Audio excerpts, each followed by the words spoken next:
Professor Zia الرحمن Siddiqui, department of Urdu, علی گڑھ مسلم university علی گڑھ۔ عزیز طلبہ، آج ہم دکن میں اردو شاعری کا ابتدائی دور بہمنی سلطنت کے حوالے سے کے موضوع پر گفتگو کریں گے۔ اردو زبان و ادب کی ترویج و تشکیل اور اس کے بتدریج ارتقاء کی لسانی تاریخ ایک طویل عرصے کو محیط ہے۔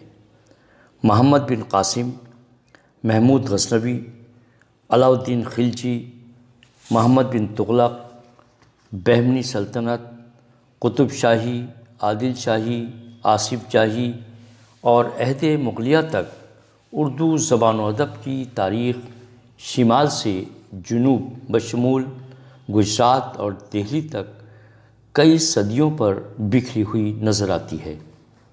اس زبان کے ابتدائی نقوش دکنی سے ماخوذ ہیں۔ علاء الدین خلجی نے 1297 میں ملک کافور کی مدد سے 1310 میں دکن اور گجرات پر مکمل طور پر قبضہ کر لیا۔ تو اس طرح دکن والوں کا شمال سے باضابطہ پہلا رابطہ ہوا، جو زبان اور تہذیب کا حسین امتزاج تصور کیا گیا۔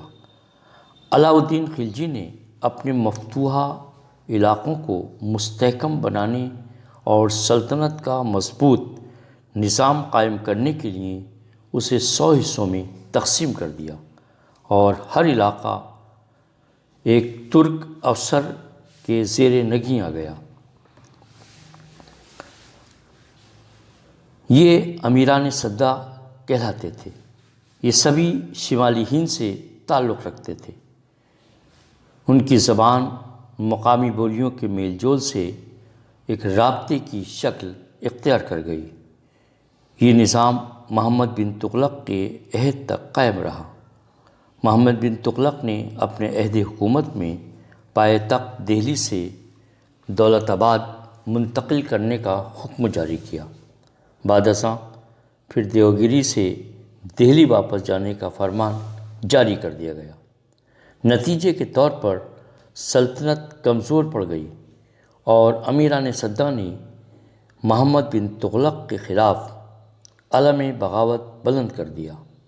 خلیجیوں کا زوال عمل پذیر ہونے پر بہمنی سلطنت کا قیام عمل میں آیا اور علاء الدین حسن بہمن شاہ نے دکن کے خود مختار حاکم ہونے کا اعلان کر دیا۔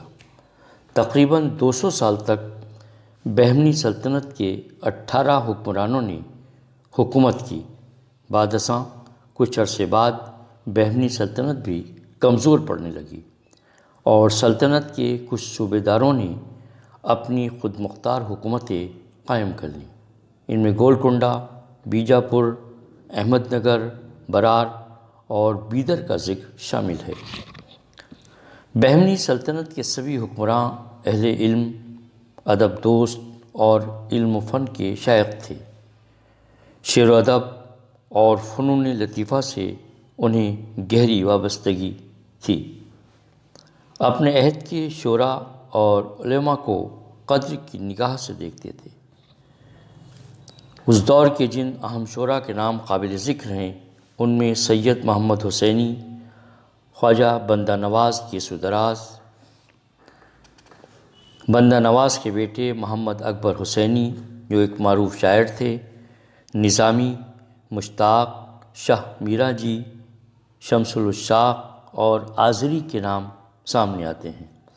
بہمنی سلطنت سے لے کر قطب شاہی، عادل شاہی، آصف جاہی اور عہد مغلیہ کے آخری تاجدار تک سبھی سلاطین علم پرور، ادب دوست اور صاحب قلم تھے۔ نہ صرف یہ بلکہ اپنے عہد کے شاعروں، فنکاروں اور ادیبوں کو قدر کی نگاہ سے دیکھتے تھے، ان کی کفالت کرتے تھے، انہیں وظائف سے نوازتے تھے، خطابات دیتے تھے۔ مثلاً یوسف عادل شاہ، شاہ میرا جی شمس العشاق کا بڑا احترام کرتا تھا۔ اسی کے عہد میں میرا جی نے رحلت فرمائی۔ بہمنی سلطنت کی زبان ہندوی تھی۔ دکنی کا وہ مخصوص دور جسے ہم بہمنی دور کے نام سے موسوم کرتے ہیں، اس دور کے شعراء کے یہاں 3 موضوعات بطور خاص نظر آتے ہیں۔ کسی مشہور واقعے کو دلچسپ انداز میں منظوم پیش کر دینا، قصے کا انجام تربیہ ہو، کسی مشہور مذہبی یا تاریخی واقعے کو داستانی دلچسپی کے ساتھ نظم کر دینا۔ تیسرا موضوع تصوف اور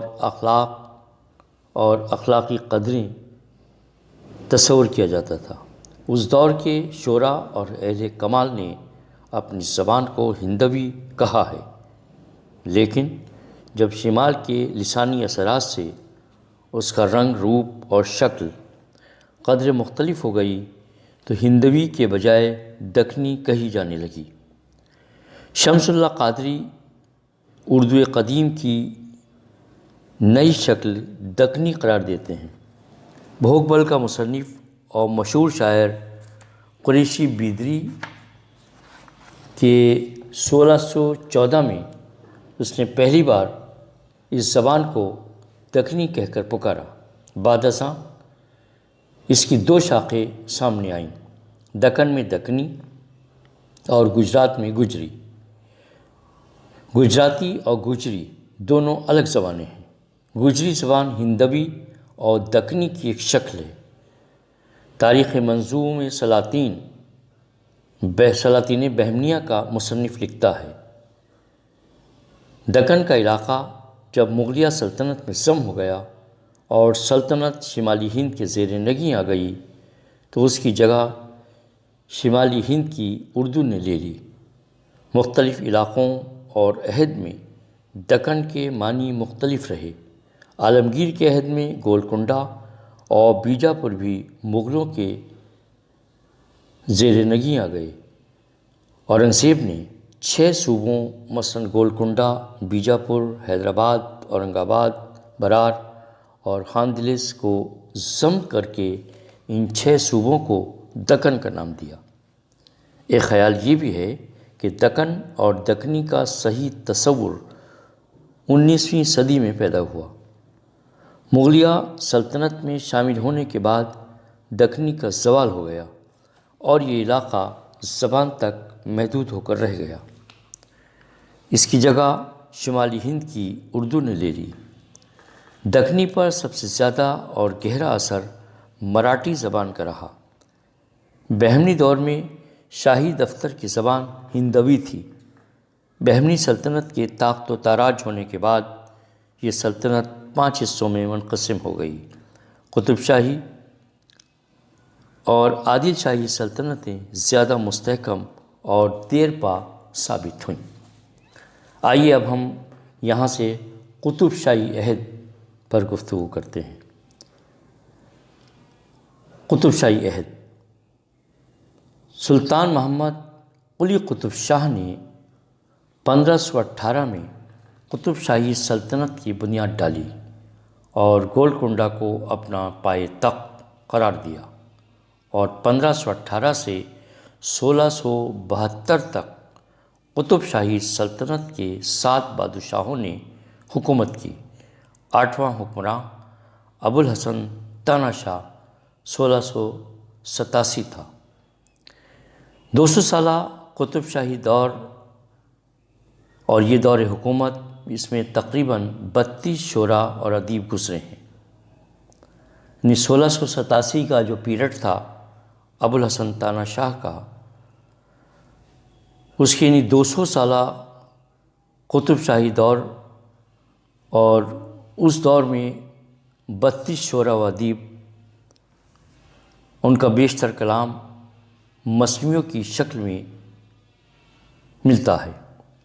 اس دور کے اہم شعراء میں غواصی، وجیح، ابن نشاطی، فائز، افضل، عاجز، کبیر، سالک، ابن نشاطی اور کیشو کے نام سامنے آتے ہیں۔ قطب شاہی عہد کے سبھی حکمراں نہ صرف یہ کہ خود شاعر، ادیب، فنکار اور موسیقار اور شائقین علم و فن ہوتے تھے، بلکہ اپنے عہد کے شعراء، قلمکاروں، فنکاروں اور اہل علم و دانش کی بھی سرپرستی اور کفالت کرتے تھے، انہیں اعزاز و اکرام سے نوازتے تھے۔ محمد قلی قطب شاہ کو اردو کا پہلا باضابطہ صاحب دیوان شاعر تسلیم کیا گیا۔ اس کا کلام اردو شاعری میں معتبر اور کئی اعتبار سے اہم تصور کیا جاتا ہے۔ قطب شاہی عہد میں شاعری کو بطور خاص فروغ حاصل ہوا۔ اس دور کے بادشاہوں کو علم و فن اور موسیقی سے فطری لگاؤ تھا۔ محرم کی تقریبات کو عوام و خاص کی وابستگی کا ذریعہ بنایا۔ عبداللہ قطب شاہ نے فارسی کے ساتھ اردو شعراء اور فنکاروں کی بھی سرپرستی کی۔ اس دور کے اہم شعراء میں غواصی، ابن نشاطی اور وجیح وغیرہ کے نام قابل ذکر ہیں۔ قطب شاہی عہد کی تہذیبی اور ادبی زندگی کی جھلک خصوصاً شاعری کے حوالے سے احمد گجراتی، غواصی، ابن نشاطی اور وجیح کی مثنویوں میں نظر آتی ہے۔ ان شعراء نے اپنی شعری تخلیقات میں دکنی رسومات، شاہی تقریبات اور مخلوط تہذیبوں کی دکنی لفظیات اور ہندوی طرز فکر کے حوالے سے خوبصورت انداز میں تصویر کشی کی ہے۔ پھول بند میں ابن نشاطی نے اس شہر کی خصوصیات اور فطری مناظر کا نقشہ کھینچا ہے۔ تاریخ قطب شاہ میں اس کی تفصیلات موجود ہیں۔ عدلیہ کی طرف بطور خاص توجہ دی جاتی تھی۔ نظم و نسق میں بڑی باضابطگی تھی۔ گولکنڈہ ہیرو کے لیے مشہور تھا۔ غواصی نے سیف الملوک اور بدیع الجمال میں تمام جزئیات کے ساتھ مرقع کشی کی ہے۔ قطب شاہی ثقافت اور رسومات کی آخری جھلک مخزن عشق میں نظر آتی ہے۔ اورنگزیب عالمگیر کے گولکنڈہ فتح کرنے کے بعد شعری اقدار کمزور اور ادبی محفلیں سرد پڑنے لگیں، اور شعراء فنکاروں کی قدر و قیمت اور تعظیم میں فرق واضح ہوتا گیا۔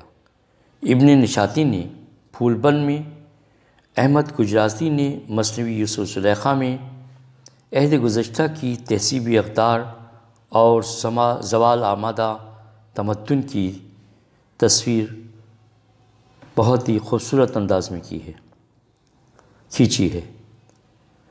قطب شاہی عہد میں دکنی زبان کے شعراء اور ادیبوں کو وہی اعزاز عطا کیا گیا جیسا کہ فارسی شعراء کو مغل دربار میں حاصل تھا۔ وجیح، احمد گجراتی اور غواصی قطب شاہی سلطنت کے ممتاز شعراء تھے۔ عبداللہ قطب شاہ خود بھی دکنی زبان کا بہترین شاعر تھا۔ قطب شاہی عہد کا آخری بادشاہ جو تاریخ میں ابو الحسن تانا شاہ کے نام سے مشہور ہے، دکنی میں طبع آزمائی کرتا تھا۔ اس کی دکنی نظموں کے متعدد نمونے ملتے ہیں۔ دکنی شاعری کی مقبولیت اور اس کے بتدریج ارتقاء کی ایک وجہ شاہی سرپرستی اور حکمرانوں کی قدر افزائی بھی رہی۔ قطب شاہی عہد ہر لحاظ سے ترقی یافتہ اور آسودہ حال تھا۔ عادل شاہی سلطنت سے ان کے اچھے مراسم تھے۔ دکنی شعراء کا کلام نظم یا پھر مثنویوں کی شکل میں دستیاب ہے۔ ان شعراء کی تخلیقات نہ صرف یہ کہ زبان و ادب کے فروغ کا باعث رہیں، بلکہ ان کے ذریعے تہذیب و تمدن اور تاریخ و معیشت اور مقامی لفظیات بھی محفوظ رہیں۔ دکنی شعراء کے کلام کے نمونے اکثر مل جاتے ہیں۔ تو اول تو آخر تو قادراں ہے، تو اول تو آخر تو قادراں ہے، تو مالک تو باطن تو ظاہرہ ہے۔ ملا وجیح کی مثنوی۔ ایک اور شعر ہے کہ جوانی کے دریا کو آیا ادھیان، محمد قلیب شاہ ہوا اب جوان۔ رتن خاص دریائے لولاک کا، جھلک لامکاں نور افلاک کا۔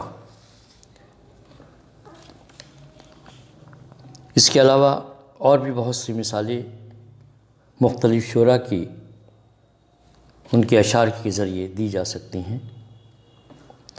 دکنی شعراء کے کلام کا مطالعہ کرنے کے بعد ان کے طرز بیان، اسلوب، افکار و خیالات اور زبان کے معیار کا بخوبی اندازہ لگایا جا سکتا ہے۔